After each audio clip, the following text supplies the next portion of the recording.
Doctor Mohan Yadav ji के नेतृत्व में ये तीसरी कैबिनेट बैठक थी।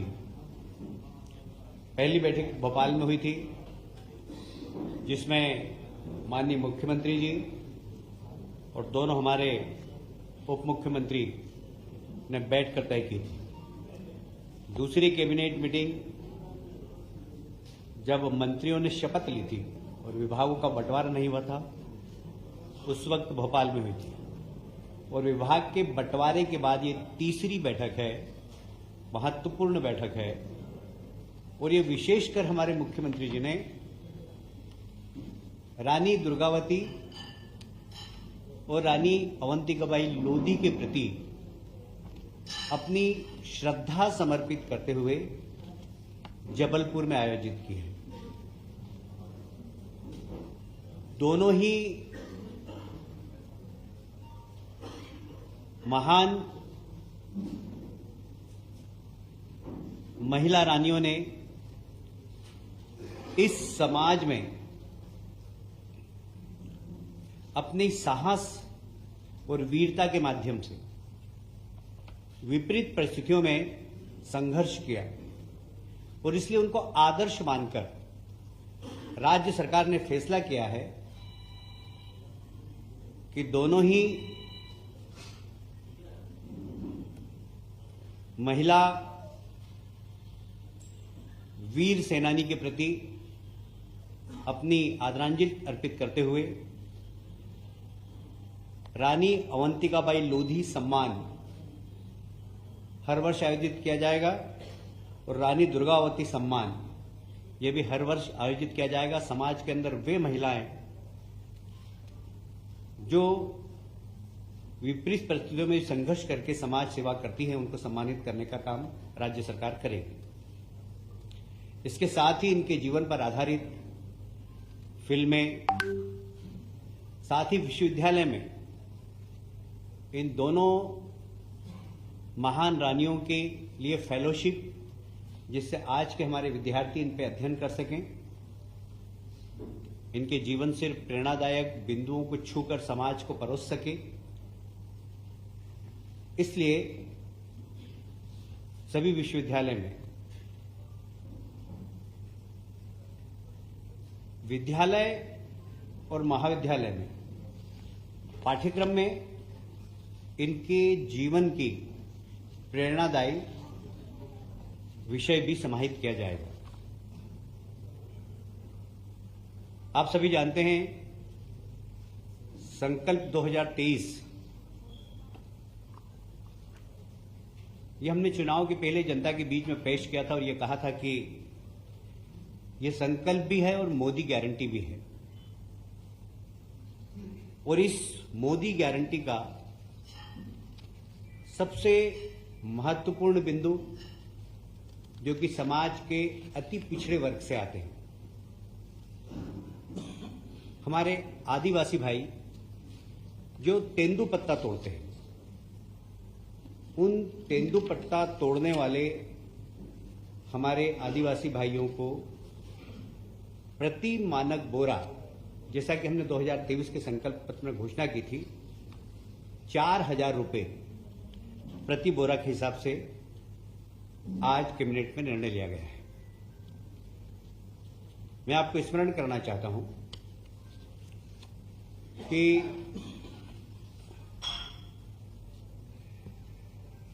पहले ये 3,000 प्रति मानक बोरा थी।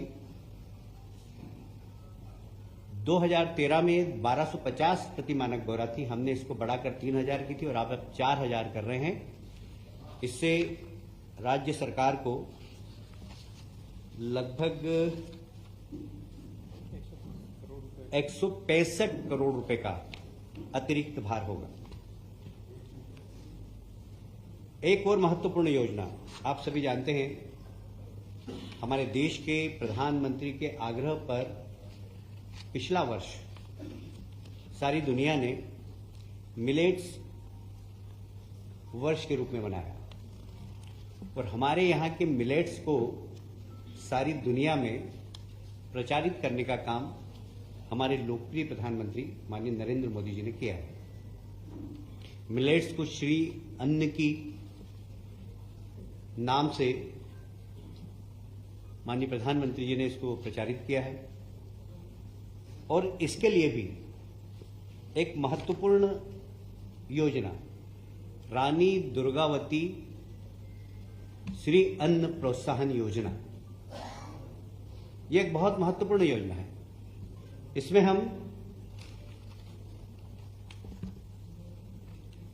इसमें हम जो श्री अन्न उत्पादन करेंगे, साधारणतया ये श्री अन्न उत्पादन करने वाली वही पिछड़े वर्ग की जातियां हैं, वही अनुसूचित जाति और जनजाति के लोग ज्यादातर हैं इसमें, जिसमें कोदो, कुटकी, रागी, ज्वार, बाजरा आदि के उत्पादन करते हैं। इनको प्रति किलो 10 रुपए की प्रोत्साहन राशि प्रदान की जाएगी।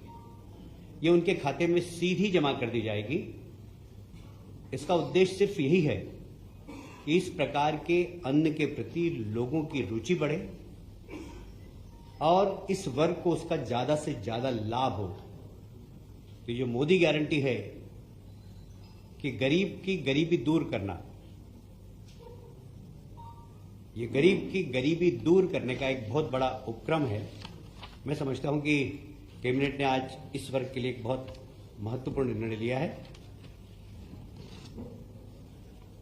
इसके साथ ही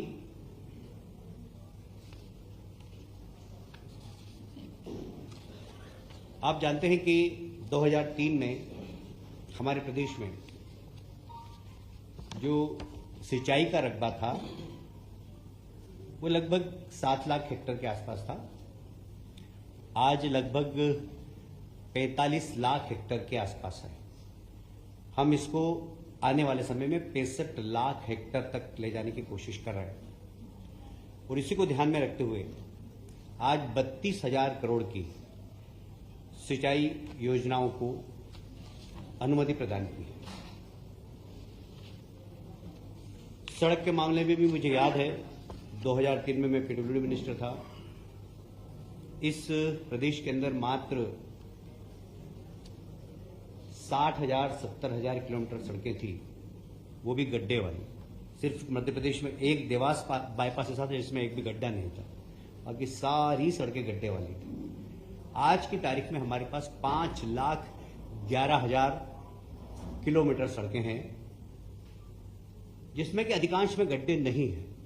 ये एक बहुत बड़ी सड़क की क्रांति भारतीय जनता पार्टी की सरकार ने पिछले 20 वर्षों में की। इसको और आगे बढ़ाते हुए मध्य प्रदेश की डबल इंजन की सरकार, केंद्र सरकार के सहयोग से लगभग 4,500 करोड़ की सड़कें और बनाने का निर्णय आज की मंत्रिमंडल की बैठक में लिया गया है। ये इंफ्रास्ट्रक्चर प्रदेश का बढ़ाने की दिशा में एक बहुत बड़ा कदम है। और कुछ आप सभी जानते हैं कि लगभग 100 वर्षों से ग्वालियर में ग्वालियर व्यापार मेला लगता है। ये सिंधिया राजघराने ने प्रारंभ किया था और लाखों की संख्या में वहां लोग आते हैं। उद्योग मंत्री था तब मैं, देश तो ठीक है, आसपास के राज्य राजस्थान और उत्तर प्रदेश से भी लोग आते हैं।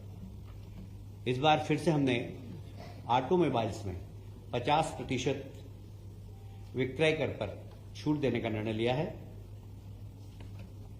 अभी तक एवरेज यहां पर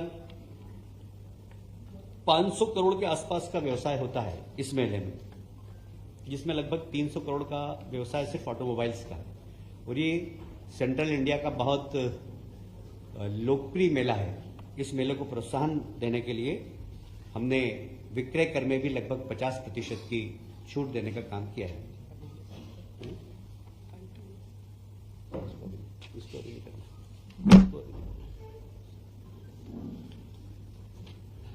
और भी कुछ अनौपचारिक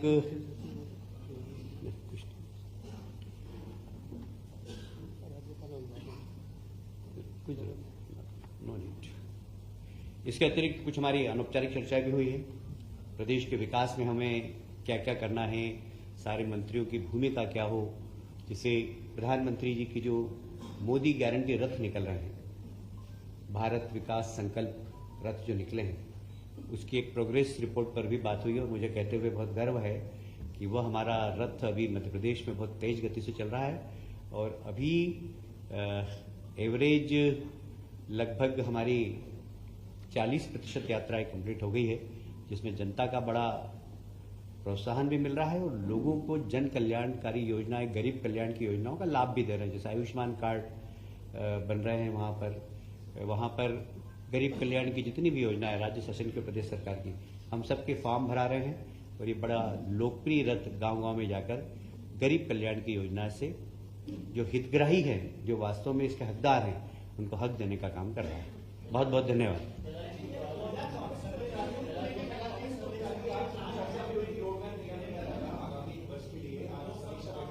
जी,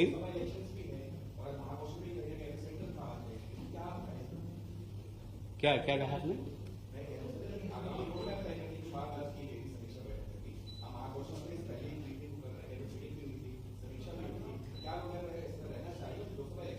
देखिए, इस विषय में कभी हम आपसे विस्तृत चर्चा करेंगे।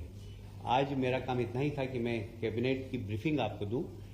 जो कैबिनेट की मैंने ब्रीफिंग दी, इससे संदर्भ में आपको कुछ प्रश्न हो आपके पास तो पूछ सकते हैं। पूछेंगे तो